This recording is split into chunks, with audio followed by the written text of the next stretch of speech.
तारा साथी मोहित पुनिया बताम सारे का जॉब स्टार के यूट्यूब चैनल पर तड़के तड़के मॉर्निंग की जमानो समझो भरी दोपहरी के अंदर जो लू चलते हुआ मौसम है, इस मौसम के अंदर आप सभी का फिर तो स्वागत और सुना दो कि अंदर एसएससी जीडी कांस्टेबल वाले अरे स्वाद तो भाई जैसा कि आप सभी को पता है एसएससी जीडी कांस्टेबल की परीक्षाएं चलने लग रही है। आज तारीख होगी है भाई 21 मई। तो 19 और 20 मई को भाई जिस हिसाब की जीके आई थी तो उस हिसाब से अभी मोस्ट एक्सपेक्टेड क्वेश्चन है जो कि आगे आने वाली शिफ्टों के अंदर आपको दर्शन दे सकते हैं जीके के, वो आप ही आज की वीडियो के अंदर करेंगे। ठीक है, सारे के सारे प्रश्न आपको विद एक्सप्लेनेशन और बहुत ही अच्छे तरीके से डिफाइन करके बताए जाएंगे। इन प्रश्नों की पीडीएफ है आपको जो अपना टेलीग्राम चैनल है आपको मिल जाएगा जॉब्स टारगेट के नाम से, पर 2,62,000 सब्सक्राइबर देखने को मिलेंगे। तो अपना टेलीग्राम चैनल जरूर ज्वाइन कर लेना, उधर आपको इन प्रश्नों की पीडीएफ देखने को मिल जाएगी। इसके अलावा जिसको और भी मतलब कि पीडीएफ देखने को मिल जाएगी, इसके अलावा जिसको और भी मतलब कि और भी जो आपने पीछे जीके की क्लास से करी है वो करनी है तो अपने चैनल को आप जैसे ही सब्सक्राइब करोगे तो वहां पर आपको प्लेलिस्ट का ऑप्शन दिखाई दे जाएगा। प्लेलिस्ट के ऑप्शन के अंदर जाके एसएससी जीडी हॉट टॉपिक के नाम से प्लेलिस्ट दिखाई देगी, वहां से आप लोग है पिछली सारी क्लास से अटेंड कर सकते हो। इसके अलावा जो अपनी हिंदी की क्लासें हैं, जो पुलिस वगैरह से रिलेटेड प्रश्न पूछे जाने लग रहे हैं, आप मैक्सिमम बच्चों से पूछ भी सकते हो, सारे के सारे अपनी क्लास से डिट्टो से आने लग रहे हैं। ठीक है, तो वो पर्सन भी आपको उसी प्लेलिस्ट के अंदर देखने को मिलेंगे, तो आप लोग वहां से देख सकते हो। ओके, स्टार्ट करें भाई। पहला प्रश्न आता है हमारे पास, रामायण और महाभारत में जो आए हैं ना उसी के बिहाफ पे करवाऊंगा। रामायण और महाभारत में निम्नलिखित में से किस खेल के बारे में अनेक उल्लेख मिलते हैं? आपको दो खेल दिए गए हैं, एक का नाम है आर्चरी, एक का नाम है रेसलिंग। आर्चरी किसको बोलते हैं? आर्चरी बोलते हैं जी धनुष चलाने को, ऐसे खचक देसी तीर मारे, आपने सुना होगा उड़ता तीर लेना। ठीक है, यानी तीर ऐसे उड़ता हुआ जाने लग रहा है, तीर चलिया कहां से? धनुष से चलिया है। ठीक है, तीर उड़ता हुआ जाने लग रहा है, थोड़ा आपने ऐसे करके ग्रहण कर लिया। ठीक है, तो उसी को बोलते हैं उड़ता तीर लेना, यानी कि धक्के से कोई मुसीबत मोल लेना। तो आर्चरी क्या धनुषबाजी का प्रयोग है रामायण के अंदर नहीं होता था? जी बिल्कुल होता था। महाभारत के अंदर भी होता था? जी बिल्कुल, अर्जुन ने भी धनुष चलाया, प्रभु श्री राम ने भी धनुष चलाया। रेसलिंग कुश्ती, कुश्ती का प्रयोग भी होता था रामायण के अंदर, बाली ने कुश्ती, बाली खूब कुश्ती लड़ा करता। ठीक है, महाभारत के अंदर आपको पता भीम है, भीम कुश्ती का धुरंधर था, भीम हो गया दुर्योधन हो गया। ठीक है, यानी कि दोनों के दोनों खेल के आपके रामायण से भी बिलोंग करते, महाभारत से भी बिलोंग करते। तो ऑप्शन नंबर सी हमारा करेक्ट हो जाएगा। बोथ 1 एंड 2 दोनों के दोनों कथन हमारे से, यही सिंपल सा प्रश्न था, कितना 2-4 लेवल का प्रश्न और ये पूछा गया है। ठीक है, मैक्सिमम बच्चे इसी के अंदर कंफ्यूज हो जाते हैं। अब जो एक और मेन प्रश्न पूछा जा सकता है आगे आने वाली शिफ्टों के अंदर और भी, उसके अंदर ये है कि जो चेस है, जो चेस देखा हुआ आप लोगों ने, चेस का प्राचीन समय के अंदर नाम क्या था? यह प्रश्न पहले भी पूछ चुकी है एसएससी। भाई महाभारत काल के समय है जो चेस होया, अगर शतरंज आप जिसती बोला, उसका प्राचीन समय के अंदर नाम क्या था? तो इसका नाम था चतुरंग। क्या नाम था? चतुरंग। शतरंज नाट हो गया यो। ठीक है, शतरंज तो वर्तमान में है, वर्तमान में इसको शतरंज बोलते हैं, और पुराने समय के अंदर इसको क्या बोलते थे? चतुरंग के नाम से हम लोग जानते थे। तो इस फैक्ट को भी याद रखना बहुत इंपॉर्टेंट है, पूछा जाता है महाभारत काल के अंदर। ठीक है, आगे चले। इसके अलावा एक और पूछ सकता है आपसे, तलवारबाजी। तलवारबाजी को पुराने समय के अंदर क्या बोलते थे? तो तलवार को क्या बोलते हैं? अस्सी बोलते हैं। आपने देखा हो जब आप हिंदी के अंदर पर्यायवाची पढ़ते हो, अस्सी, अस्सी का मतलब क्या होता है? तलवारबाजी। ठीक है, तो यानी अस्सी कला।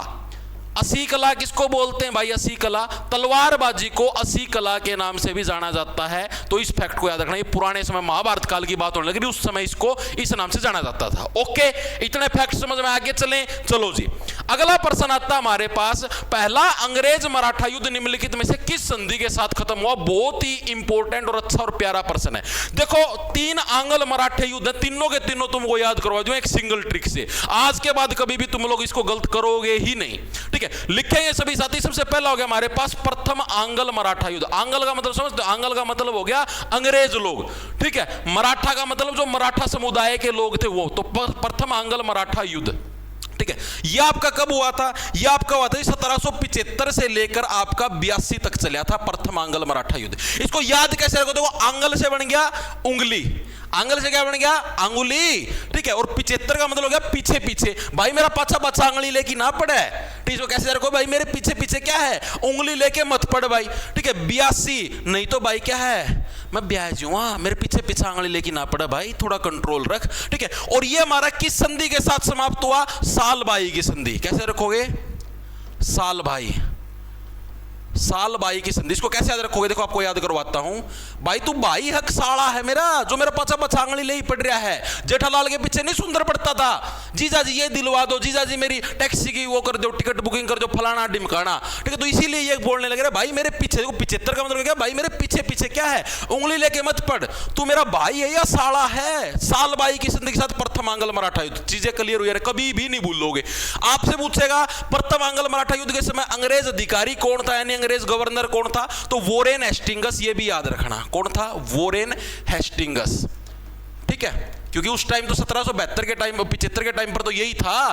हाँ जी बिल्कुल जी, कोई दिक्कत की परेशानी 1772 के अंदर आया था, जो रेगुलेटिंग एक्ट है तो उसके तहत यही बनाया गया था जी, बिल्कुल जी। दूसरे वाला याद करेंगे। अब आओ, पहले वाला कभी नहीं भूलोगे, सेकंड आंग्ल मराठा युद्ध, सेकंड आंग्ल मराठा युद्ध।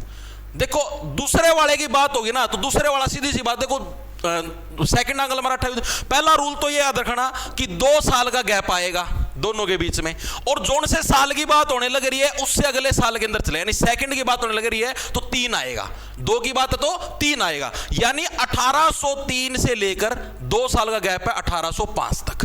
2 साल तक कौन सा चला? दूसरा आंग्ल मराठा युद्ध। देखो दूसरे के अंदर क्या रहेगा आपका? 2 साल का गैप, और दूसरे से अगला साल होगा 1803, उससे आपका स्टार्ट होगा। इस ट्रिक से याद रखना, हमेशा याद रहेगा जी, बिल्कुल ठीक है।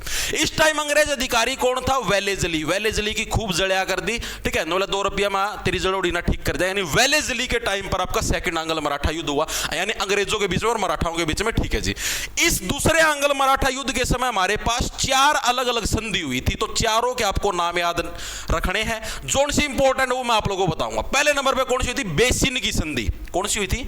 बेसिन की संधि। इसको कैसे? बेसिन से बढ़िया बेसन। बेसन देखा होगा, बेसन जब पकोड़े बनाते हो पीले पीले रंग का होता है, तो बेसिन की संधि। बेसन कितने रुपए में आ जाता है जी? 2 रुपए के अंदर बेसन आ जाता है। बैसे बेसिन, बैसे बाजीराव, तो किसके बीच में हुआ? जो मराठा पेश हुआ था बाजीराव, और आपका अंग्रेज, यानी अंग्रेजों के बीच में ये आपकी हुई थी, ठीक है। लिखेंगे सभी साथी, बैसे बेसिन, बैसे बाजीराव, तो यानी किसके बीच में? बाजीराव द्वितीय वर्सेस अंग्रेजों के बीच में ये आप लोगों का हुआ था, ओके जी, यानी बेसिन की संधि। आप लोगों से पूछ लेगा दूसरा आंग्ल मराठा युद्ध के समय कौन सी संधि हुई, तो बेसिन की संधि, ठीक है जी। दूसरी आती है हमारे पास देवगांव की संधि।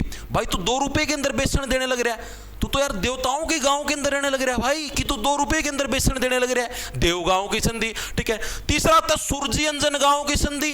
सुरजी अंजन गांव की संधि, और तू 2-2 रुपए के अंदर भाई ये तू देने लग रहा है, क्या तेरी सूझी नहीं अभी तक? भाई जो तेरी मतलब कि तू इतनी मेहनत करने लग रहा है, क्या तेरी सूझी नहीं अभी तक? भाई तू 2-2 रुपए के अंदर बेसन देने लग रहा है। सुरजी अंजन गांव की संधि। और जो सबसे लास्ट वो है राजघाट की संधि। कौन सी? राजघाट की संधि। बस तेरे को तो जो राजा लोग है ना वो मौत के घाट उतार देंगे अगर तू 2-2 रुपए के अंदर बेसन बेचता फिरेगा तो। राजघाट की संधि। चारों संधियां याद हुई या नहीं हुई? दोनों आंग्ल मराठा युद्ध दिमाग के अंदर सेट हुए नहीं? भाई मैंने तो अपना जो बैच वगैरह क्लास वगैरह के अंदर ऐसे ही याद करवा रखे और सारे साथियों के याद भी जिन्होंने पढ़ा हुआ है। फिर आता हमारे पास तीसरा आंग्ल मराठा युद्ध, बस ये 3 ही है। थर्ड आंग्ल मराठा युद्ध एक बार याद कर लोगे, कभी नहीं भूलोगे। तीसरे के अंदर क्या हुआ देखो, थर्ड आंग्ल मराठा युद्ध। तीसरा आप लोगों का कब स्टार्ट हुआ? तो तीसरा इसी के बाद देखो, आपने 2 बार मेरी तरफ उंगली कर ली, ठीक है, तीसरी बार करने लग रहे हो यार, इसका मतलब तुम मेरे को सताने लग रहे हो, परेशान करने लग रहे हो, ठीक है। यानी 1817, 17 का मतलब क्या होगा? सताना। 1817 से लेकर 1818, यानी सिर्फ 1 ही साल तक चला था आपका तृतीय आंग्ल मराठा युद्ध, ठीक है। और ये किस संधि के साथ समाप्त हुआ? मंदसौर की संधि के साथ क्या ये आपका समाप्त हुआ था। लिखेंगे सभी साथी, कौन सी संधि के साथ? मंदसौर। भाई तो मंदा हो जाए यार, 3 बार आंगली कर ली था ना। मंदसौर की संधि के साथ क्या है? ये आपका समाप्त हुआ, ठीक है जी। एक और जो इंपॉर्टेंट चीज पूछता हो, ये पूछता है कि तृतीय आंग्ल मराठा युद्ध के समय गवर्नर कौन था? तो इस टाइम था आपका लॉर्ड हेस्टिंगस। देखो दोनों के अंदर फर्क है, इसके अंदर गलती मत करना, एग्जामिनर आपको कंफ्यूज करेगा। आपसे पूछे ये वोरेन हेस्टिंगस ये अलग था, लॉर्ड हेस्टिंगस अलग है, दोनों सेम नहीं है, तो इनको गलत मत करना। मैक्सिमम बच्चे इसके अंदर कंफ्यूज होंगे, वोरेन हेस्टिंगस और लॉर्ड हेस्टिंगस। लॉर्ड वाला आपका तीसरे के अंदर था, वोरेन वाला आपका पहले के अंदर था, तो दोनों के अंदर डिफरेंस है, एक से एक साथ मत समझ लेना, ठीक है। चीजें समझ में आई तीनों के तीनों। अब क्या प्रश्न पूछे देखो, अब आप इजीली कर दोगे। पहला अंग्रेज मराठा युद्ध किस संधि के साथ समाप्त हुआ? तो पहला आंग्ल मराठा युद्ध किसके साथ? साल बाई की संधि के साथ। तो लिखेंगे सभी साथी ऑप्शन नंबर सी हमारा करेक्ट हो जाएगा। आपसे पूछ ले बेसिन की संधि, दूसरे के अंदर 2 रुपए के अंदर बेसन आता है, नहीं आता, इस तरीके तरीके से याद रख लो। समाप्त पूछ ले, राजघाट की संधि, राजा घाट मौत के घाट उतारे। मंदसौर की संधि में मंदी आ रही है भाई, तन 3 बार आंगली कर दी, ठीक है, तो तृतीयांगल मराठा युद्ध याद हुई या नहीं? सारी संधियां याद होनी चाहिए तुम्हारे। श्रीरंगपट्टनम वाली पिछली क्लास के अंदर करवाई थी, टिप्पू सुल्तान वाले युद्ध के अंदर हुई थी। ओके जी, चले आगे, चलो जी। अगला प्रश्न आता है, निम्नलिखित में से कौन सा किला सूरजमल ने भरतपुर में बनवाया था? सूरजमल कौन है? जाट राजा सूरजमल, याद आया नहीं आया? ठीक है, राजा सूरजमल कौन था? जाटों के राजा थे भाई, जाट राजा सूरजमल था। ओके जी, इनको क्या जाटों का प्लूटो भी बोला जाता था, बहुत बार पूछा था जाटों का प्लूटो किसको बोला जाता है? तो राजा सूरजमल को क्या है, जाटों का प्लूटो भी बोला जाता है। ये फैक्ट भी बहुत इंपॉर्टेंट है, अक्सर एग्जामिनर पूछ लेता है, ठीक है जी। इनके पिता थे, सूरजमल के पिता, जिनका नाम था बदन सिंह। अक्सर एग्जामिनर पूछ लेता है कि राजा सूरजमल के पिता क्या नाम था, तो बदन सिंह क्या है राजा सूरजमल के पिता का नाम था। बदन का मतलब क्या था? शरीर। भाई राजा सूरजमल था, जाट राजा था, शरीर का पूरा ठाडा था, ठीक है, यानी बदन पूरा दिखाएगा तो छोड़ना नहीं है, ठीक है, इस तरीके से। तो इनके पिता का नाम अक्सर पूछ लेता है, और इससे रिलेटेड एक प्रश्न भी पूछा गया इनके पिता से रिलेटेड। जो डिंग है, डिंग के जो जल महल हैं, ठीक है, उनका निर्माण किसने करवाया था? ये राजस्थान के अंदर हमको देखने मिलते हैं। तो डिंग के जो जल महल, इनके निर्माण करवाने का काम किसने कराया था? इनके पिता बदन सिंह के द्वारा करवाया गया था। इसको चीजें याद रखना, डिंग के जल महल, जल महलों का जो निर्माण करवाया था वो किसने करवाया था? राजा सूरजमल के जो पिता थे बदन सिंह, इनके द्वारा। कैसे याद रखोगे भाई? बदन मतलब शरीर पूरा मजबूत है, कदे हम समझो आजकल के जो नकली बॉडी बिल्डर ने पाउडर खा के बना ले डोलो सोले डिंगे आंक दे रहे, वो नहीं है भाई, डिंगे नहीं आंकने लग रहे, वास्तव में शरीर मजबूत है, ठीक है। डिंग के जल महलों का निर्माण इनके पिता बदन सिंह ने करवाया था। ओके जी, अब बात होने लग रही है कि सूरजमल ने, जो राजा सूरजमल था, इन्होंने भरतपुर के अंदर क्या कुछ बनवाया, ये मेन प्रश्न पूछा गया है। तो इन्होंने क्या बनाया था? आपका लोहगढ़ का किला, ऑप्शन नंबर सी करेगा। जाट राजा सूरजमल क्या है? इन्होंने मुगलों से भी लोहा लिया था। लोहा लेने का मतलब हो गया उनसे भी युद्ध करने का इन्होंने मौका अवसर प्राप्त कराया था, ठीक है, और मुगलों को है हराने का भी काम किया था जब वो लूट के जाने लग रहे थे, ठीक है। इस तरीके से हम लोग इसका यानी लोहगढ़ का किला किसे? सूरजमल भरतपुर है, मतलब कि राजा सूरजमल ने भरतपुर के अंदर बनवाया था। ओके जी, आगरा किला आप सभी को पता है किसके द्वारा बनवाया गया था? अकबर के द्वारा, ठीक है। लाल किला किसके द्वारा बनाया गया था? शाहजहां के द्वारा। ये तो आप सभी को पता ही है जी, बिल्कुल जी। आगे चले, चलो जी। अगला प्रश्न आता है, निम्नलिखित में से कौन सा यात्री 7वीं शताब्दी के अंदर भारत के अंदर आया था? 7वीं शताब्दी, देखो जो भी मैंने आप लोगों को शताब्दी स्पेशल बता रखी थी, जो भी शताब्दी की बात होगी उससे पहले वाले 100 सालों की बात होगी। 7वीं की बात होने लग रही है तो सीधी सी बात है 601 से लेकर 699 तक के सालों की बात होने लग रही है। 601 से 699 वाले सालों के बीच में याद करो कौन सा राजा आया था? राजा हर्षवर्धन आया था। कब आया था जी? 606 ईस्वी के अंदर गद्दी के ऊपर बैठा था, याद करो 606 ईस्वी के अंदर, और 647 ईस्वी तक आप लोगों का चला था जी, बिल्कुल सही बात है, ठीक है। तो राजा हर्षवर्धन के टाइम पर कौन सा आया था? फायान आया था? नहीं जी, जुआन जंग हवेन सांग, बिल्कुल जी, ऑप्शन नंबर हमारा बी है करेक्ट। और अक्सर एग्जामिनर ये भी पूछता है कि कौन से यात्री को, मतलब कि जुआन जैंग के नाम से किसको जाना जाता? तो हवेन स्वांग को, ठीक है। एक ही नाम है तो इसके अंदर कंफ्यूज मत होना। चीनी यात्री था, इन्होंने एक पुस्तक भी लिखी थी जिसका नाम था CU की, ठीक है। क्या नाम था? CU की। और इसी बुक से हमको पता लगता है कि हर्षवर्धन के टाइम पर कैसा प्रशासन होया करता, क्या कुछ शासन उस टाइम चलता था, तो ये सारी चीजें हमें उसी से पता है। हर्षवर्धन के बारे में हम लोग पिछले क्लासों के अंदर पढ़ चुके, तो अभी दोबारा से पढ़ने की जरूरत है नहीं, ठीक है जी। अब हम और राजाओं के बारे में पढ़ेंगे। मेगस्थनीज, मेगस्थनीज किसके दरबार के अंदर था? चंद्रगुप्त मौर्य के दरबार के अंदर। किसने भेजा था? सेल्यूकस निकेटर, यानी जो चंद्रगुप्त मौर्य का ससुर है उसने भेजा था, ठीक है। और मेगस्थनीज के द्वारा एक बुक लिखी गई थी, उस बुक का नाम क्या था? इंडिका इनकी बुक का नाम था। ओके जी, ये चीज भी हमारे समझ में आ गई, अक्सर एग्जामिनर पूछ लेता है, ठीक है। फायान, फायान का क्या कुछ रोला था? फायान किसके दरबार के अंदर था? चंद्रगुप्त द्वितीय के दरबार के अंदर, ठीक है। किसके दरबार के अंदर था? अक्सर एग्जामिनर पूछ रहा है फायान किसका दरबारी कवि था? चंद्रगुप्त द्वितीय। ये मौर्य नहीं था, ये चंद्रगुप्त, ये गुप्त वंश का राजा चंद्रगुप्त द्वितीय। और चंद्रगुप्त द्वितीय ने कौन सी उपाधि धारण करी थी? याद करके बताओ मेरे को। एक तो चंद्रगुप्त प्रथम था, एक द्वितीय था। प्रथम ने महाराजा धीराज, चंद्रगुप्त द्वितीय ने विक्रमादित्य की उपाधि धारण करी थी। बकायदा मैंने आप लोगों को पहले बताया जी, बिल्कुल बताया, कोई दिक्कत परेशानी नहीं जी। इसके अलावा एक और आप लोगों से पूछ लेता है, इब्न बतूता।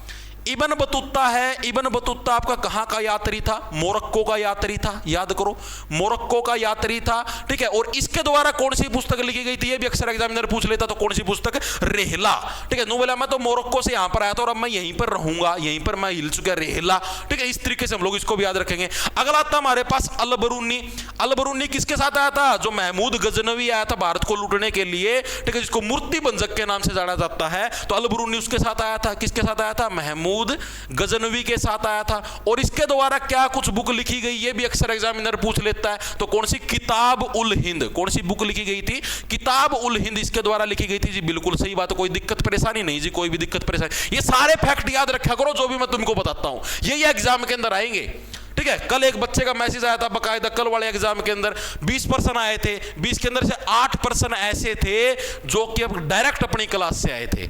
ठीक है, डायरेक्ट का मतलब नो नहीं भाई, डिट्टो से, मतलब जैसे मैं ये और फैक्ट बताता हूं, इन फैक्टों के अंदर से 8% फंसे थे उस साथी के। कल मैं आपको टेलीग्राम के ऊपर भी उसका मैसेज स्क्रीनशॉट शेयर कर दूंगा।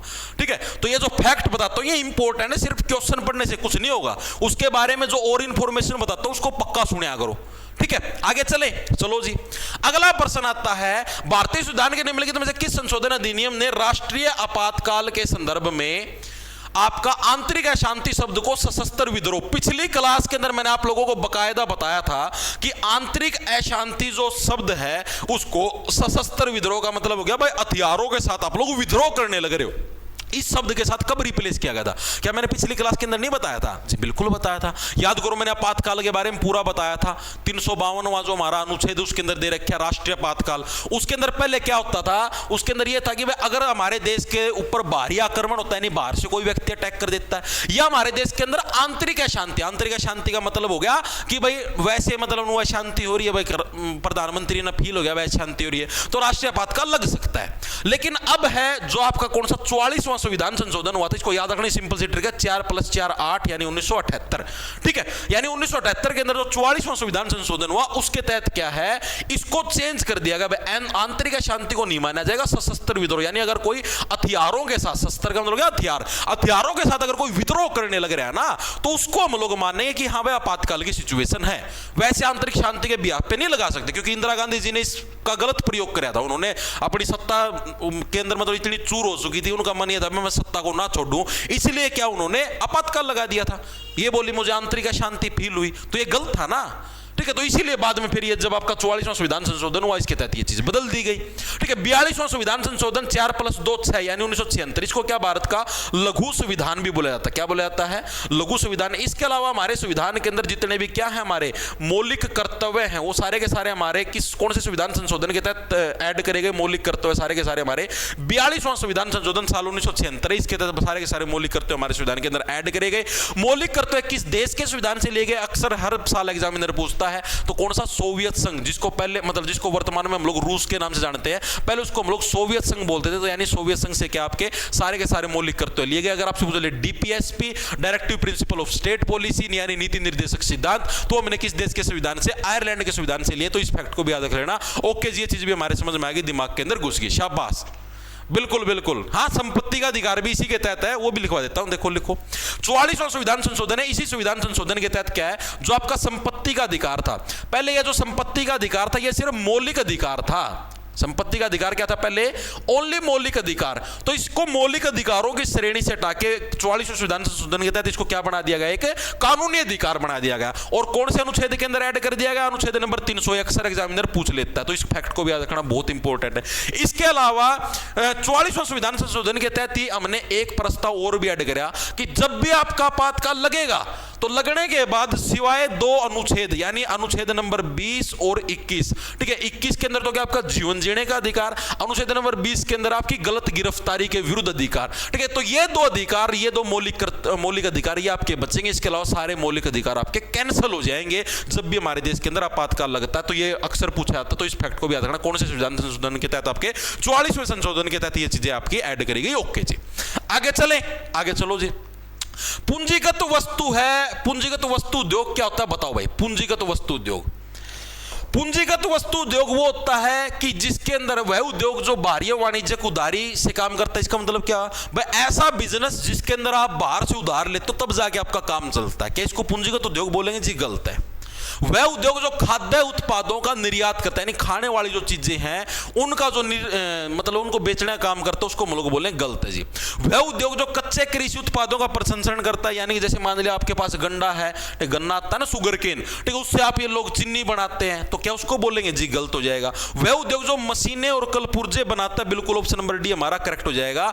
ऐसा उद्योग जो कि मशीनें बनाता है और अलग अलग मशीनों के पार्ट बनाता है, उसको हम लोग क्या बोलते हैं, पूंजीगत वस्तु उद्योग बोलते हैं। ओके जी, चीज हमारे समझ में आ गई, ठीक है। यानी कि ऐसी मशीनें बनाना जो कि अंतिम उत्पाद बनाए। जैसे मैंने एक ऐसी मशीन बना दी, जैसे मैंने बिस्कुट बनाने की मशीन लेके आ गया मैं, ठीक है, तो एक ऐसी मशीन है ना भाई, अंतिम उत्पाद। अब उस बिस्कुट का तो कुछ नहीं बना सकते, वो बिस्कुट तो डायरेक्ट खाया जाएगा, ठीक है। तो ऐसी मशीनें जो कि क्या है, लास्ट उत्पाद बनाती है, तो उसको क्या बोलते हैं, पूंजीगत वस्तु उद्योग हम लोग बोल देते हैं। ओके जी, चीज भी हमारे समझ में आ गई। आगे चले, चलो जी।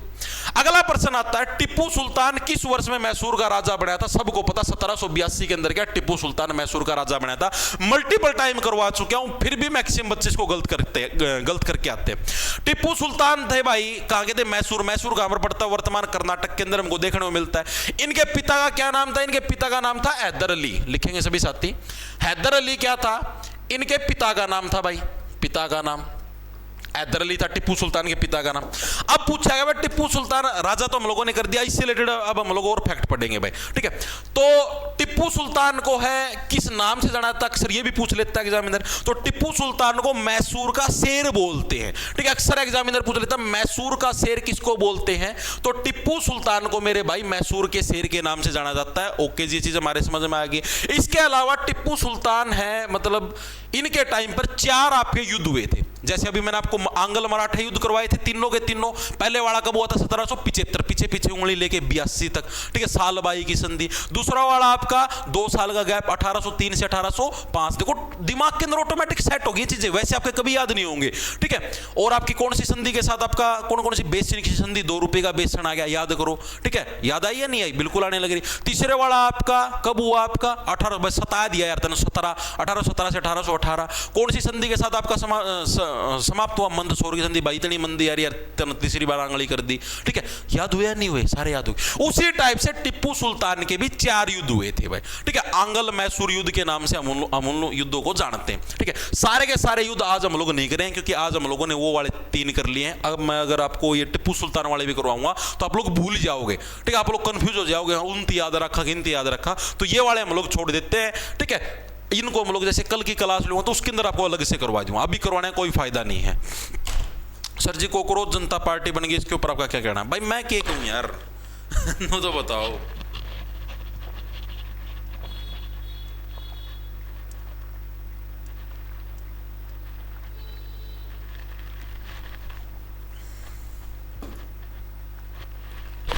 भाई बनी है, बहुत लेट बनी है, बहुत देरी कर दी बनने में। अच्छा भाई, मैं तो शुरुआत से कहता आने लग रहा हूँ कि देश के युवा को राजनीति में उतरना चाहिए, देख, लेकिन देश का युवा उतरता तो नहीं। देश का युवा इंस्टाग्राम रील से या फिर लड़कीबाजी के चक्करों से इनसे बाहर निकले, तब तो देश के युवा को पता लगे कि देश की सिचुएशन क्या है।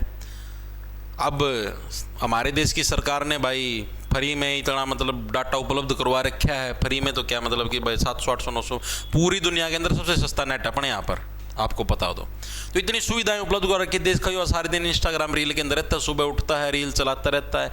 मैं ये चीज़ बोलने लग रहा, तुम लोग 1 महीने इंटरनेट बंद कर दो, 1 महीने, मतलब इंटरनेट तो क्या, इंस्टाग्राम को और इनको बंद करो, 1 महीने बाद तुम सिचुएशन देख लेना, देश का युवा सारा सड़कों पर आ जाएगा। उसको महसूस हो जाएगा कि हाँ मैं बेरोजगार हूँ, मुझे काम की ज़रूरत है, मैं पूरे दिन मेरा टाइम पास कैसे करूँ। अब तो पूरे दिन रील देख के टाइम पास कर लेता, बाद में उसका टाइम पास नहीं होगा, फिर वो सड़कों पे आएगा। और ये जो कॉकरोच जनता पार्टी है भाई, देखो मैं तो ये कहने लग रहा हूँ कि इसको बस एक ट्रेंड की तरह मत रखना, कोशिश करना आगे तक लेके जाओ, सरकार भी बनाओ। मैं तो ये चाहता हूँ भाई, देश के युवा अगर सरकार बनाएंगे तो उसका एक यार, एक तो बूढ़े बूढ़े लोग हैं 60 70 साल के, 80 साल के हो रहे हैं यार। तुम खुद सोचो, हमारे देश के अंदर युवाओं की आबादी ज़्यादा है एज कम्पेयर टू बुजुर्गों की आबादी। बुजुर्गों का सम्मान करो, कोई दिक्कत नहीं है, लेकिन बुजुर्ग हो चुके भाई रिटायरमेंट लो, अपना बालक बच्चे संभालो, बालक बच्चे नहीं तो अपना और घूमो फिरो। देश का क्यों बेड़ा गर्क करने लग रहे हो भाई? और तुम युवा हो यार, तुम खुद सोच के देखो, प्रैक्टिकल हो गए कि क्या युवा व्यक्ति को देश नहीं चलाना चाहिए? बिल्कुल चलाना चाहिए। ये इतने बड़े बड़े ना कुछ पता है, कौन खुद अनपढ़ है यार, ये देश चलाने लग रहे हैं यार। कभी नीट का पेपर लीक हो गया, कभी कोई पेपर लीक हो गया। पेपर लीक इसीलिए होने लग रहे हैं ना क्योंकि इनको कोई मतलब ही नहीं है पढ़ाई से, ना ये तुम्हारी भावनाएं समझ सकते क्योंकि ये खुद कभी नहीं पढ़े हैं। तुम्हारी भावना वही व्यक्ति समझ सकता है जिसने खुद ने कभी तैयारी की हो, और वो व्यक्ति सत्ता के अंदर जाएगा तो वो तुम्हारे दुख दर्दों को समझेगा कि क्या कुछ सिचुएशन चलने लग रही देश के अंदर। और मैं तो चाहता हूं भाई कि अगले इलेक्शन के अंदर कॉकरोच जनता पार्टी भाई इससे भी कोई व्यक्ति उठे और देश के युवा उसको सपोर्ट करें और वो आगे सरकार बनाए, देश को रन करे। हम भी देखें युवा सरकार कैसे चलती है। मान रहे हो चीजें? मैं वो चीज नहीं करने लग रहा कि आप लोग उसकी तरह वो आंदोलन छेड़ो और ऐसे तख्ता पर, वो तो फिर देश का सत्यानाश हो जाएगा। ठीक है, वो बहुत गलत चीज है। अपना फेयर तरीके से इलेक्शन के अंदर उठो, इलेक्शन के अंदर जाकर अपना वो करो, बस सिंपल है। क्योंकि जैसे जो नेपाल के अंदर हुआ, बांग्लादेश के अंदर हुआ, बहुत गलत चीज है। उससे देश की अर्थव्यवस्था डूब जाएगी, कहीं के नहीं बचोगे, खाने के लाले हो जाएंगे, ऐसी गरीबी के अंदर आ जाओगे, सारा भविष्य खराब हो जाएगा, कभी भी नहीं सुधरोगे। वो सिचुएशन तो कभी भी मत आने देना। फेयर तरीके से इलेक्शन लड़ो, इलेक्शन लड़के अपने सरकार के अंदर आओ, बस क्या दिक्कत है? अपने करो देश को रन बढ़िया तरीके से।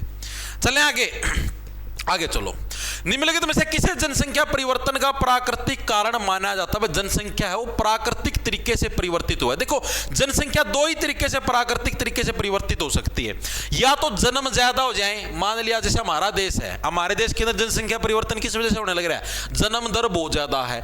हर एक व्यक्ति को समझ लो, आज है ना, आज का दिन, आज तारीख होगी 21 मई। 21 मई का दिन भी क्या है, कितने हजारों लाखों बच्चे आज जन्मे होंगे या फिर आज शाम तक जन्म जाएंगे।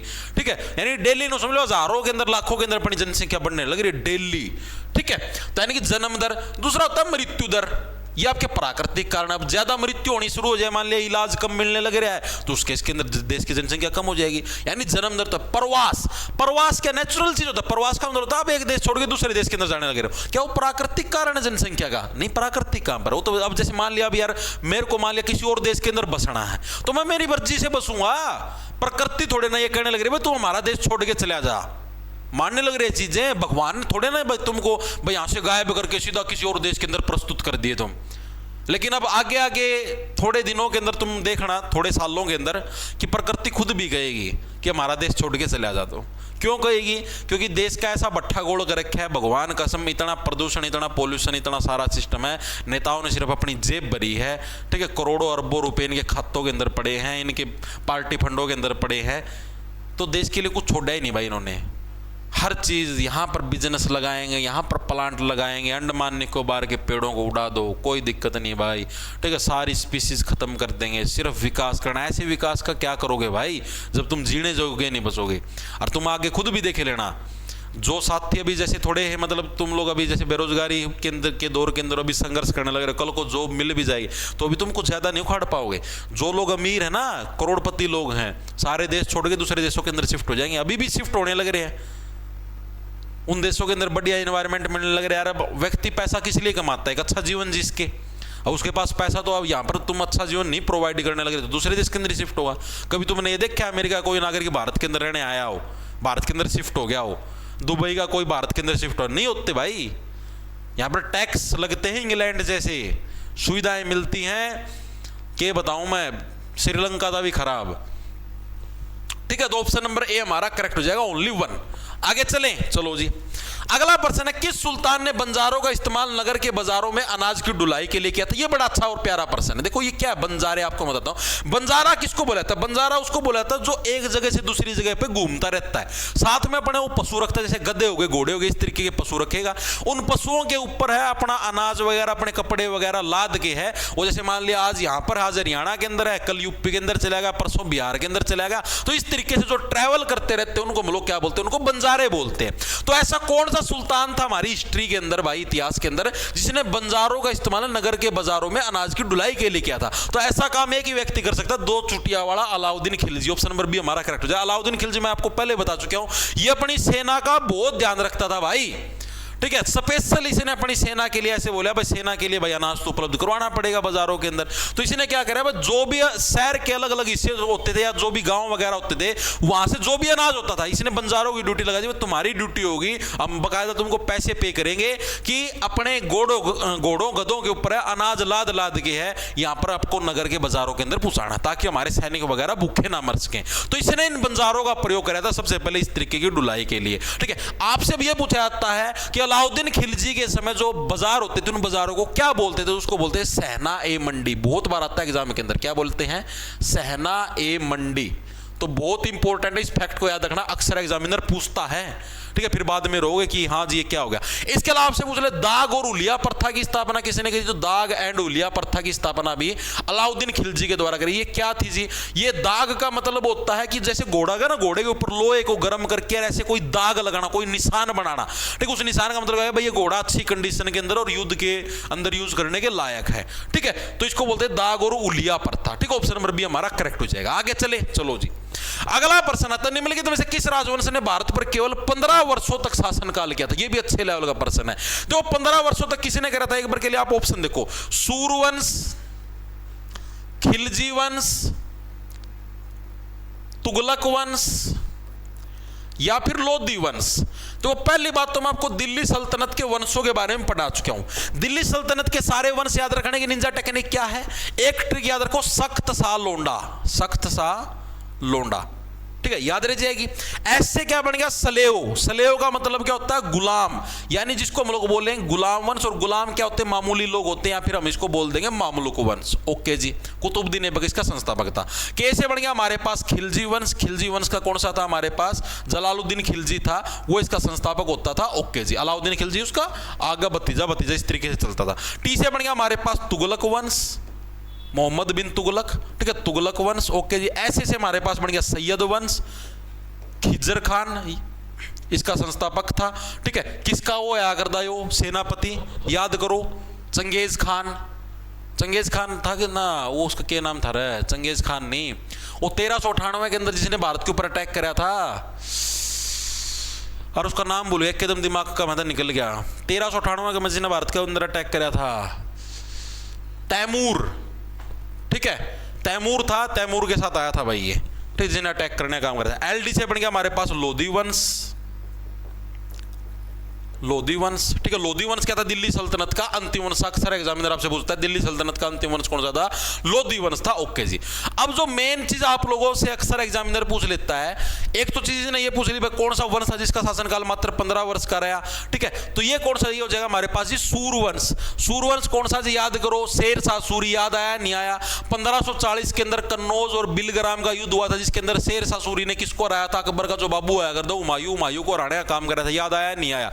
तो इसका सही आंसर क्या है? सूर्यवंश। ऑप्शन नंबर ए हमारा करेक्ट हो जाएगा। याद करो, 1540 के अंदर कन्नौज, या फिर जिसको हम लोग पुराने समय के अंदर बिलग्राम भी बोल देते थे, बिलग्राम का जो युद्ध हुआ था, बिलग्राम के युद्ध में हुमायूं को हराकर सूर्यवंश की स्थापना करी। सूर्यवंश की स्थापना करी किसने करी थी? ये करी थी शेर शाह सूरी ने। ठीक है, किसने करा था ये काम? ये काम करा था शेर शाह सूरी ने। ठीक है, अक्सर एग्जामिनर पूछ लेता है, ठीक है, कि कन्नौज और बिलग्राम का युद्ध कब हुआ था? 1539-40 की बात है ये। ठीक है, 1539-40 के अंदर क्या है? 3940 के अंदर कन्नौज और बिलग्राम का युद्ध हुआ था, और इसी युद्ध के अंदर क्या है? शेर शाह सूरी का शासनकाल आया था। उसके बाद फिर जो था अकबर का बाबू आया करदा हुमायूं, ये लुकदा हंडा करदा अफगानिस्तान भाज गया और कितने भाज गया। ठीक है, उसके बाद फिर 1555 के अंदर दोबारा अपनी सेना लेके आया, और इसने दोबारा एक युद्ध हुआ जिसका नाम था सरहिंद का युद्ध। ठीक है, कौन सा युद्ध हुआ आपका? सरहिंद का युद्ध। और सरहिंद के युद्ध के अंदर क्या है? सरहिंद के युद्ध के अंदर, सरहिंद का युद्ध कब हुआ? साल 1555 के अंदर। इसके अंदर इसने हुमायूं ने दोबारा से शेर शाह सूरी को हरा के उसको मौत के घाट उतार दिया, और दोबारा से मुगल सल्तनत की स्थापना करने का काम किया। उसके बाद 1556 के अंदर पानीपत का दूसरा युद्ध हुआ, उसके अंदर फिर अकबर आ गया था। ठीक है, तो सारा सिस्टम आप लोगों को पता ही है जी। बिल्कुल जी। अब अक्सर एग्जामिनर आपसे ये भी पूछ लेता है, शेर शाह सूरी का मकबरा कहां पर हमको देखने मिलता है? अक्सर आता है एग्जाम के अंदर। ठीक है, शेर शाह सूरी का मकबरा, और मैक्सिमम बच्चे गलती करते हैं। चलो मैं तुमको हिंट देता हूं, तुमको कमेंट के अंदर बताना बिहार के अंदर है। बताओ, बिहार के अंदर सासाराम।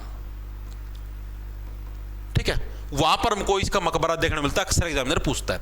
इसके अलावा आपसे पूछ लिया दिल्ली सल्तनत का कौन सा वंश है जिसका सबसे कम समय तक शासनकाल रहा, ठीक है, और सबसे लंबा शासनकाल किसका रहा। सबसे कम की बात करेंगे तो खिलजी वंश, खिलजी वंश का जो शासनकाल था यह आप लोगों को क्या था, आपका मात्र 30 वर्ष का शासनकाल रहा था खिलजी वंश का, ठीक है, ओके। और सबसे लंबे शासनकाल की अगर हम लोग बात करें तो किसके रहे थे आप लोगों का, मेनली तुगलक वंश का जो शासनकाल था वो सबसे लंबा रहा था, ठीक है, मोहम्मद बिन तुगलक और ये सारे आए थे, ठीक है, तो इसको भी याद रखना।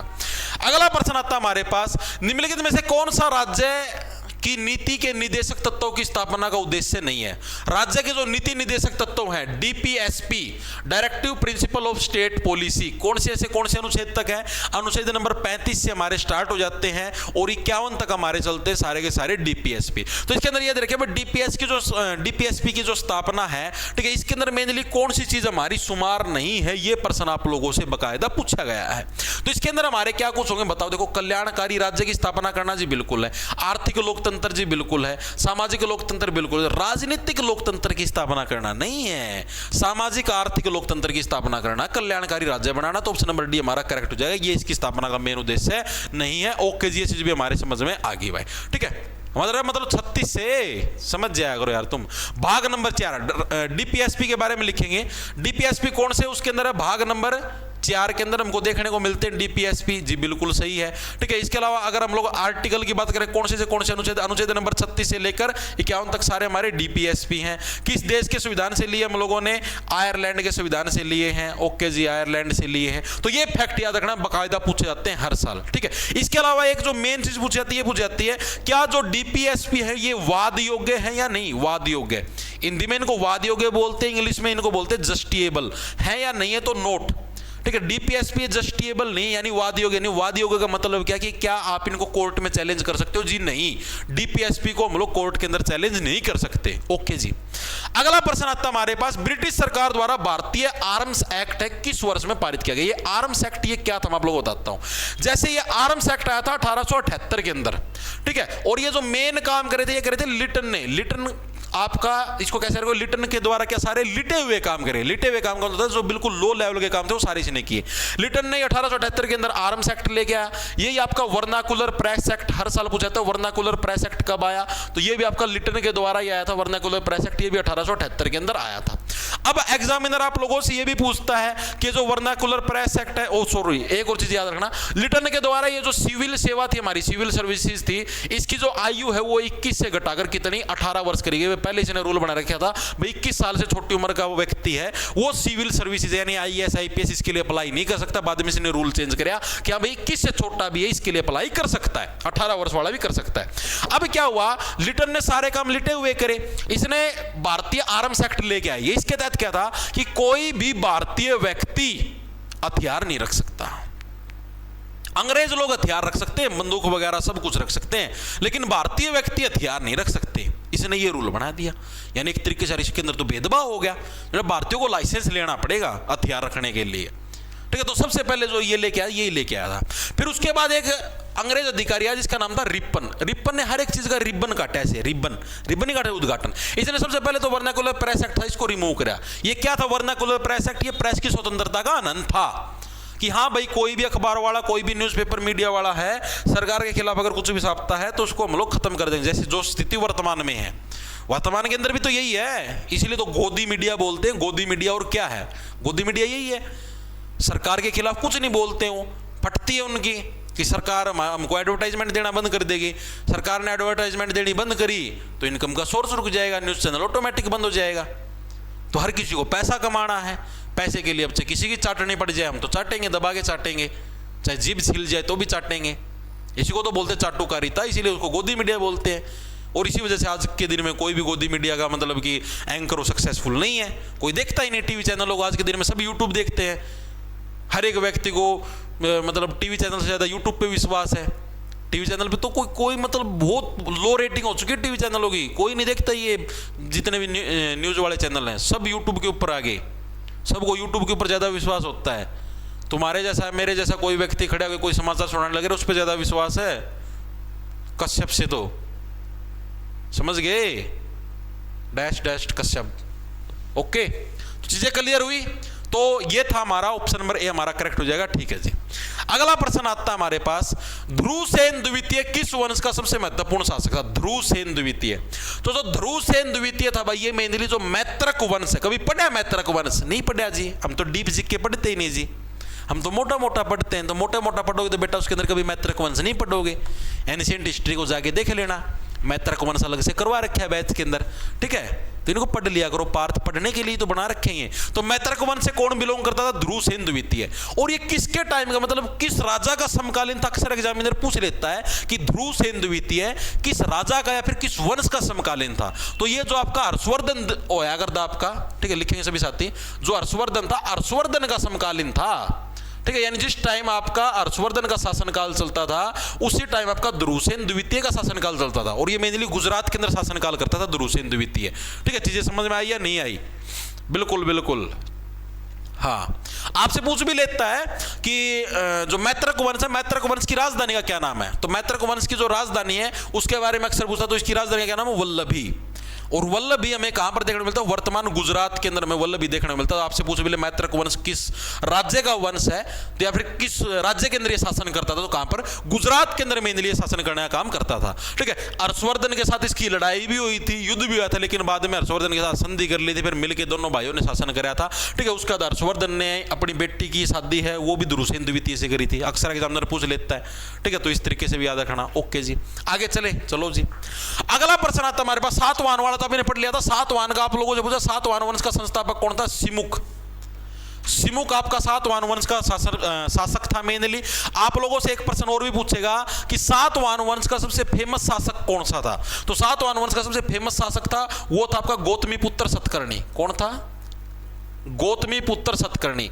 और ये गौतमी कौन थी? ये इनकी माता का नाम था। तो आप लोगों से पूछा जाता कि कौन सा ऐसा वंश था कि जिस वंश के राजा है अपने नाम के आगे है अपनी माता का नाम लगाते थे? तो कौन से वंश के राजा थे आपके? तो जो आपके सातवाहन वंश के राजा थे वो सारे के सारे क्या है? अपने नाम के आगे क्या? अपनी माता का नाम लगाते थे, यानी गौतमीपुत्र सतकर्णी क्या है? आपके सातवाहन वंश के राजा। चोल का मैंने आपको बताया था, राजा राज चोल प्रथम। ठीक है, जिन्होंने बृहदेश्वर मंदिर का निर्माण करा था तमिलनाडु के अंदर। एक राजेंद्र चोल, जिसको गंगोडे कुछ था, गंगकोंड, हाँ गंगकोंड के नाम से जाना था, जिन्होंने गंगा के ऊपर विजय प्राप्त करी थी। ओके जी। ठीक है, कुषाण वंश का शासक आप लोगों को बताया था कनिष्क।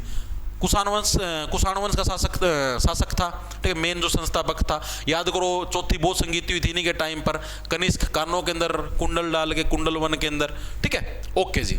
अगला प्रश्न चलते हैं। निम्नलिखित में कौन सा त्योहार राजस्थान में नहीं मनाया था? 4 त्योहार दिए गए, कौन सा आपका राजस्थान के अंदर नहीं मनाया था? तीज मनाया जाता है। गणगौर, गणगौर तो राजस्थान का सबसे फेवरेट त्योहार है। गणगौर किस देवी देवता को समर्पित अक्सर पूछ लेता है? तो गणगौर आपका भगवान शिव और पार्वती को समर्पित है। ओके जी। मकर संक्रांति बिल्कुल सेलिब्रेट किया था, लेकिन करगा, करगा क्या है आपका? गुजरात का त्योहार नहीं है करगा। क्या करगा? क्या कर गया भाई? नाटक कर गया भाई, खड़ा खड़ा कर्नाटक। ठीक है, करगा कहां का त्योहार आपका? कर्नाटक का, पहले भी करवाया हुआ है। करगा कहां का आपका? कर्नाटक का। तो इसको गलत नहीं करेंगे जी, बिल्कुल सही।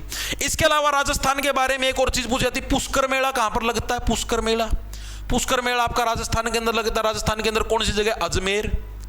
अजमेर के अंदर हमको क्या देखने को मिलता है? पुष्कर मेला देखने को मिलता है, हर साल लगता है जी, बिल्कुल सही आपका। इसके अलावा आप लोगों से पूछ लेगा डेजर्ट फेस्टिवल। ठीक है, डेजर्ट कहां पर है? राजस्थान के अंदर। तो डेजर्ट फेस्टिवल भी हमारा कहां पर? जैसलमेर के अंदर देखने को मिलेगा।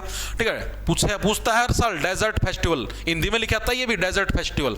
ये हमें कहां पर देखने को मिलता है? जैसलमेर, राजस्थान के अंदर देखने को मिलता है। ये भी अक्सर एग्जामिनर पूछ लेता है, जैसलमेर के अंदर कौन सा डेजर्ट फेस्टिवल देखने को मिलता है। ठीक है जी, ये चीजें क्लियर हुई या नहीं हुई? होगी जी, आगे चलो जी, चलो।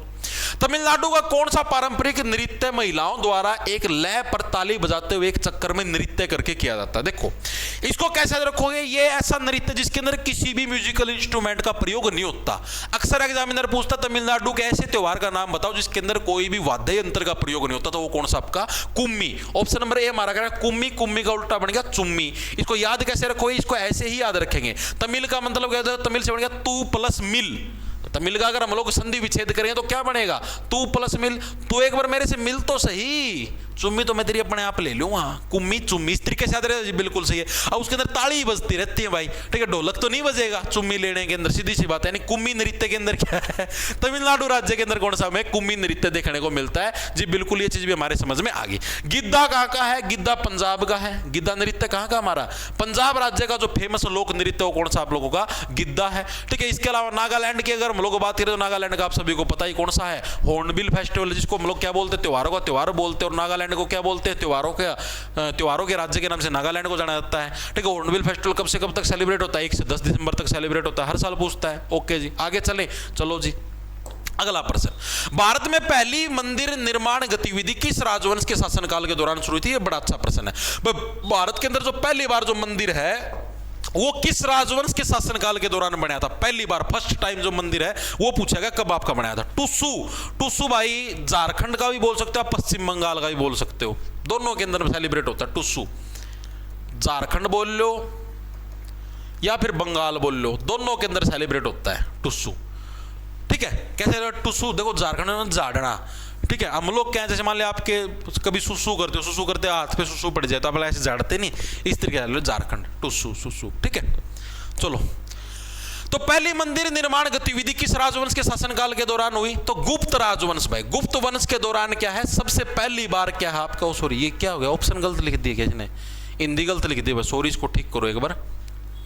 गुप्ता डायनेस्टी मतलब अहोम गलत लिख दिया, अहोम इस क्या क्या आएगा, ये ऑप्शन गलत लिख दिया भाई इसने, गलती से टाइप राइटर ने। गुप्त यहाँ पर आएगा, विजयनगर ये रहा, गुजर प्रतिहार, ठीक है, ठीक है। तो गुप्त राजवंश, ये याद रखना, गुप्त राजवंश के समय पर क्या पहली बार जो कोई मंदिर है उसके निर्माण के हमें साक्ष्य देखने को मिलते हैं, किसके टाइम पर, हमें गुप्त राजवंश। गुप्त राजवंश की स्थापना किसके द्वारा करी गई थी जी? चंद्रगुप्त है, ओ सॉरी श्रीगुप्त है, श्रीगुप्त के द्वारा गुप्त राजवंश की स्थापना करी गई थी। लेकिन जो इतिहास मतलब कि जो एसएससी है वो कई बार जो चंद्रगुप्त प्रथम है उसको भी गुप्त वंश का संस्थापक मान लेती है, ठीक है। तो इस चीज को भी थोड़ा ध्यान में रखना। ओके ओके जी। अगला प्रश्न, निम्नलिखित में से किसे भारत में कागजी कर के नाम से जाना था? कागजी कर किसको बोलेंगे? ऐसा टैक्स जिसको लेने के लिए बहुत ज्यादा कागजी कार्रवाई करनी पड़ती है, ठीक है। और इतनी कागजी कार्रवाई के अंदर सरकार को इतनी ज्यादा कमाई नहीं होती, क्योंकि उसके अंदर उतने ही कागजी कार्रवाई के अंदर उतने ही पैसे हमें कर्मचारियों को देने पड़ते हैं। तो ऐसा टैक्स कौन सा हो गया? संपत्ति कर, वेल्थ टैक्स, जो हमारी संपत्ति के ऊपर जो टैक्स लगता है, जिसको हम लोग इनकम टैक्स भी बोल देते हैं। तो उसको कलेक्ट करने के लिए सरकार को बहुत ज्यादा कागजी कार्रवाई करनी पड़ती है, तो इसको हम लोग बोलते हैं आपका कागजी कर। कागजी कर कौन से होते हैं? ऐसे कर जिनको कलेक्ट करने में सरकार के भी बहुत ज्यादा पसीने छूट जाए। दूसरा जीएसटी, जीएसटी को कलेक्ट करने में सरकार के कोई पसीने नहीं छूटते, सरकार ऐसे बोलती जितना तुम कमाते हो उसका 18% हमको दे दो, बात खत्म, ठीक है। तो ऑप्शन नंबर हमारा ए करेक्ट हो जाओ, ओनली 1। ओके, अगला प्रश्न है, अगला प्रश्न है डेकाथलॉन और एप्टाथलॉन शब्द निम्नलिखित में से किससे संबंधित है? सेम प्रश्न आपका एसएससी सीजीएल के अंदर भी आया था, टीसीएस के टाइम पे आया हुआ प्रश्न हो एसएससी सीजीएल के अंदर। ये बताओ ये किससे बिलोंग करता है? पानी की घूंट मार लो।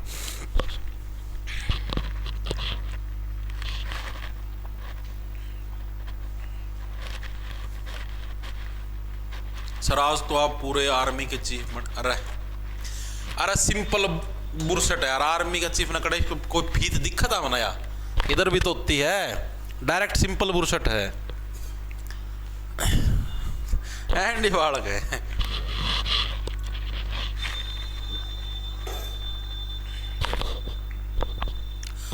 Sir congratulation for 1 million subscriber, भाई धन्यवाद। ये चीज तो मैं शायद बोलनी भी भूल गया आप लोगों को, यूट्यूब पे तो शायद मैंने किसी को बोला भी नहीं। एक सेकंड रुको,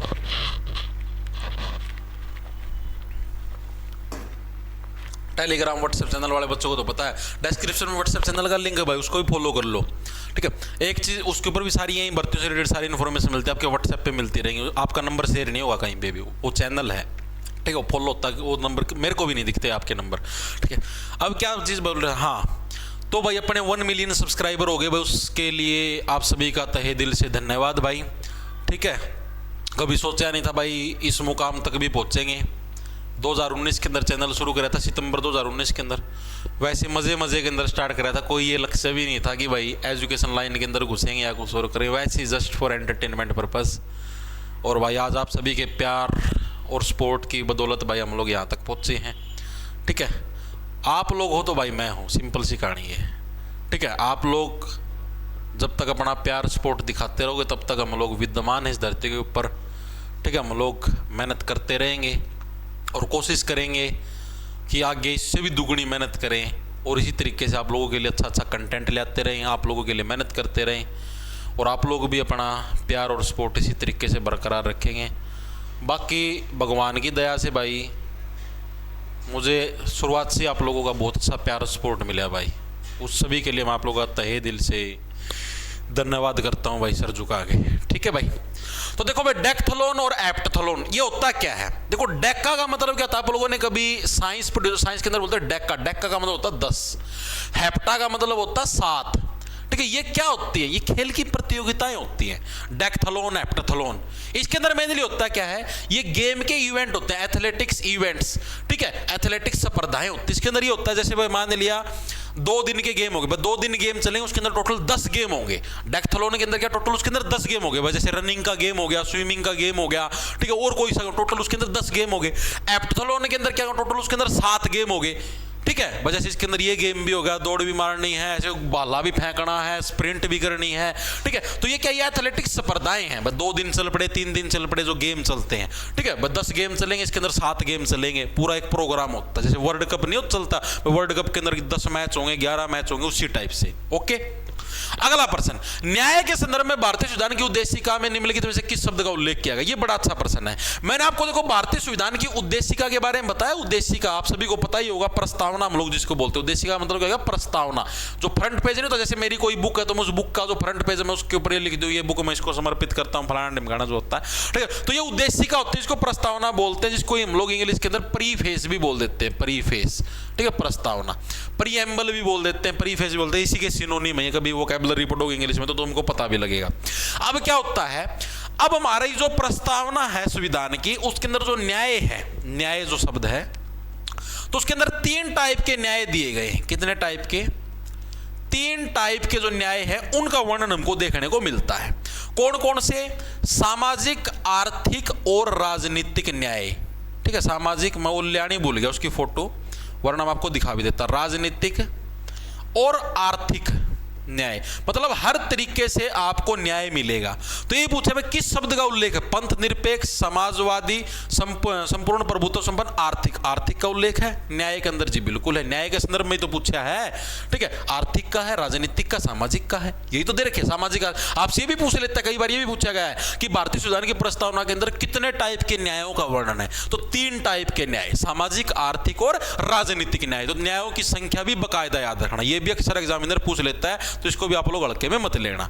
चीजें समझ में आई या नहीं आई? जी बिल्कुल आ गई। आगे चले, चलो जी। अगला प्रश्न आता है हमारे पास, निम्नलिखित में से कौन सा अपशिष्ट उत्पाद पादप के पुराने जाइलम में संग्रहित होता है? Which of the following waste product is stored in the old xylem of plant? देखो हमारे जो पौधे होते हैं, पौधों के अंदर 2 चीजें होती है। एक तो होता है जाइलम, जाइलम को हिंदी में भी जाइलम ही बोलते हैं, और एक होता है फ्लोएम, फ्लोएम को भी हिंदी में फ्लोएम ही बोलते हैं। इसके अंदर होता है, एक को याद रखो, फैसे फ्लोएम फैसे फूड, मैं ऐसे याद रखता हूं, फैसे फ्लोएम फैसे फूड। जो भी हमारे पौधे के अंदर जो भी फूड वगैरह यानी जो भी भोजन वगैरह, अगर उसको एक जगह से दूसरी जगह पे ट्रैवल करना है, एक जगह से दूसरी जगह लेके जाना है, तो वो काम कौन सा करता है? पौधे के अंदर फ्लोएम काम करता है। दूसरा बचा हुआ पानी को ट्रांसपोर्ट करने का काम करे। जाइलम का काम क्या होगा? पानी को हमारे पौधे के अंदर एक जगह से दूसरी जगह ट्रांसपोर्ट करने का। अब इसने प्रश्न क्या पूछा है कि ऐसा जाइलम जो कि पुराना हो जाता है तो वो किस रूप के अंदर संग्रहित होता है? जैसे मान लिया पानी है, पौधे के अंदर पानी है, अब वो मान लिया पुराना पानी होगा, वो ट्रांसपीरेशन भी होना है, यानी कि हवा के अंदर भी नहीं उड़ा, सूर्य ने भी उसको एब्जॉर्ब नहीं करा, पौधे के अंदर इकट्ठा हो गया पुराना पानी। तो किस फॉर्म के अंदर? हमें गोंद के फॉर्म के अंदर देखना होगा। पौधे के अंदर से नहीं, किक्कर का पेड़ हो गया, उसके अंदर से हमें गोंद निकलता दिखाई देता है, वो इसीलिए होता है। तो यानी रेजिन और गम्स, जिसको हम लोग बोलते हैं रेजिन और गोंद, इन दोनों की फॉर्म के अंदर हमें ओल्ड जो जाइलम होगा, जो पुराना जाइलम हो जाता है, पुराना पानी होता है, वो हमको इसकी फॉर्म के अंदर देखने में मिलता है। तो ऑप्शन नंबर सी हमारा करेक्ट हो जाए, बोथ 1 and 2। ओके जी। अगला प्रश्न आता है, भारत की निम्नलिखित में से किस पंचवर्षीय योजना के बाद सार्वजनिक क्षेत्र पर जोर है हमारा कम होगा? कौन सी पंचवर्षीय योजना थी जिसके बाद जो पब्लिक सेक्टर था, पब्लिक सेक्टर के ऊपर जो जोर था हमारा वो कम हो गया? ठीक है, और हम लोगों ने जो प्राइवेट सेक्टर है, प्राइवेट सेक्टर के ऊपर ज्यादा जोर देना हम लोगों ने शुरू कर दिया। सिंपल सी बात है, देखो आप लोग एक बार याद करो, देखो मैं आपको बताता हूं। पहली के अंदर तो कृषि क्षेत्र था, यानी सरकारी सेक्टर की बात है। तीसरी के अंदर भी हमारा औद्योगिक क्षेत्र था, ठीक है, उसकी भी हमारी फ्लॉप हो चुकी थी। 5वीं के अंदर गरीबी हटाओ वगैरह वगैरह, तो 1975 के आसपास ये पंचवर्षीय योजना भी हमारी समाप्त हो गई थी। 9वीं पंचवर्षीय योजना आप लोगों की कब आई थी? याद करो, दोबारा से रिवर्स चले, देखो तुम लोगों को याद करो, तो 2012 के अंदर आपको याद रखनी 12वीं पंचवर्षीय योजना आई थी। ठीक है जी, इससे 5 साल कम कर दो, कितने बच गए आपके? यानी 2007 से लेकर 12 तक की, यानी इसके अंदर कौन सी पंचवर्षीय योजना आई आप लोगों की? 11वीं आई। इसके अंदर फिर 5 कम कर दो, यानी 2002 से लेकर आपकी 7 तक की कौन सी होगी? 10वीं होगी। ठीक है, इसके अंदर फिर 5 कम कर दो, यानी आपकी 1997 से लेके 2002 तक आपकी कौन सी होगी? जी 9वीं पंचवर्षीय योजना होगी। और जो 9वीं पंचवर्षीय योजना आई, यानी आप लोगों को पता 1991 के अंदर हमारे देश की अर्थव्यवस्था कहां पर चली गई थी? शून्य के अंदर चली गई, जैसे वर्तमान में जाने लग रही है। तो जब हमारी अर्थव्यवस्था शून्य के अंदर चली गई थी, तो उसके इसके अंदर क्या हमारे एलपीजी संशोधन आए थे, लिबरलाइजेशन, प्राइवेटाइजेशन और ग्लोबलाइजेशन आए थे या नहीं आए थे? मैंने आप लोगों को करवाए थे। तो उसके बाद जो अगली 9वीं पंचवर्षीय योजना आई ना, तो इसके अंदर हम लोगों ने क्या है? सार्वजनिक क्षेत्र है, इसके ऊपर हमने जोर कम दिया। सार्वजनिक क्षेत्र का मतलब हो गया सरकारी क्षेत्र को बढ़ावा देने की बजाय मैंने प्राइवेट जो फैक्ट्रियां, प्राइवेट इंडस्ट्रियां हैं, उनको बढ़ावा देने का काम किया, ताकि देश की अर्थव्यवस्था हमारी सुधर सके। ठीक है, तो ऑप्शन नंबर हमारा डी है करेक्ट हो जाए, 9वीं पंचवर्षीय योजना। मेनली तो मैंने 8वीं पंचवर्षीय योजना के दौरान ही स्टार्ट कर दिया था। ठीक है, 1992 से लेकर जो आपकी 97 तक की चली, मेनली तो उसी के अंदर स्टार्ट कर दिया था, प्राइवेट सेक्टर पे जोर। लेकिन इसके अंदर ऑप्शन नहीं था 8वीं का, तो मैंने 9वीं ठोक दिया। ठीक है, तो ऑप्शन नंबर डी हमारा करेक्ट हो जाए। थोड़ा चीजों को समझोगे ना, अगर तुमने अच्छे तरीके से समझ रखा तो तुम इजीली निपटा दो हर एक पर्सन को। तो इतना कंफ्यूज होने की, सोचने की जरूरत ही नहीं पड़ेगी। ठीक है, आगे चलें।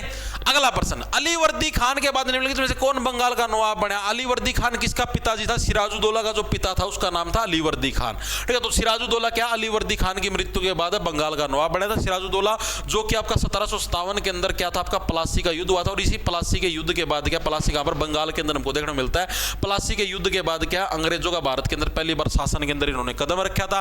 ठीक है, अंग्रेजों की तरफ से जो लड़ने का काम कर रहा था रॉबर्ट क्लाइव। ठीक है, अपनी तरफ से कौन था? अपनी तरफ से सिराजुद्दौला था। सिराजुद्दौला एक गद्दार आपका सेनापति हुआ था जिसका नाम था मीर जाफर। ठीक है, मीर जाफर क्या था? इसका सेनापति था, जो कि गद्दार था, जो कि अंग्रेजों के साथ मिल गया और इसके साथ मिलकर सिराजुद्दौला की हत्या करवाने का काम किया। उसके बाद मीर जाफर को गद्दी के ऊपर बिठा देगा। थोड़े दिन बाद मीर जाफर का भी बाल रटकने लगा। मीर जाफर ऐसे बोला, ना भाई मैं तो मेरा शासन खुद करूंगा, मैं अंग्रेजों के दिन शासन नहीं करूंगा। अंग्रेजों ने बोले चल तेरे को भी गद्दी से हटाते। फिर इसका भतीजा था मीर कासिम, इसको गद्दी के ऊपर बिठा दिया। थोड़े दिन में मीर कासिम का भी बाल रटकने लगा, बोला मैं भी इसका दिन कौन काम करूं। फिर मीर कासिम, अवध का नवाब और मुगल सम्राट शुजाउद्दौला, तीनों ने मिलकर क्या है इनके साथ युद्ध लड़ा, जिसको हम लोग बोलते हैं बक्सर का युद्ध, जो कि आपका 1764 के अंदर हुआ था। बक्सर के युद्ध के अंदर भी अंग्रेज जीत गए। ठीक है, और बक्सर के युद्ध के बाद क्या है आप लोगों का, अंग्रेजों ने जो अपने सारे तरीके से, मतलब पहले तो अंग्रेज बोलते थे हम लोग हाफ शासन करेंगे, पैसे वाला डिपार्टमेंट हमको सौंप दो, शासन वाला डिपार्टमेंट तुम संभालो। उसका दिन बोले दोनों डिपार्टमेंट हम ही संभालेंगे। ठीक है, इसके पूछ लेता है कि 17 बक्सर के युद्ध के अंदर अंग्रेजों का नेतृत्व किसने करा था? एक्टर के द्वारा कराया था, विलियम एक्टर। तो इस चीज को भी याद रखना बहुत इंपॉर्टेंट है। चीजें याद हुई, बिल्कुल सिंपल है यार, कहानी को ऐसे जोड़ते हुए चलो, सारा दिमाग के अंदर सेट रहेगा। ठीक है, मुट्ठी भर अंग्रेज आए थे, तुम लोगों के ऊपर शासन करें। क्यों? क्योंकि तुम्हारे डीएनए के अंदर ही गुलामी है। ठीक है, बोलना सीखो, आवाज उठाना सीखो। कुछ गलत होने लगे रहा तो आवाज ही तो नहीं उठाते। अब कल परसों एक, आज ही आ रही शायद इंस्टाग्राम के ऊपर, मैंने सुबह सुबह एक रील देखी, पता नहीं कहाँ की वीडियो थी एग्जैक्ट, मेरे को अभी ध्यान नहीं। उसके अंदर वीडियो के अंदर तो लिख रखा था, मतलब जैसे धूप, अब आपको पता कितनी धूप पड़ने लग रही, बहुत ज़्यादा धूप पड़ने लग रही है 2-3 दिन से, लू चढ़ने लग रही है एक तरीके से। ठीक है, ऐसे मौसम के अंदर क्या था, कोई नेता का काफिला जाने लग रहा था, जनता बेचारी धूप के अंदर खड़ी, पेट्रोल डीजल फूकने लगे रहे, सारा ट्रैफिक रुका रहेगा।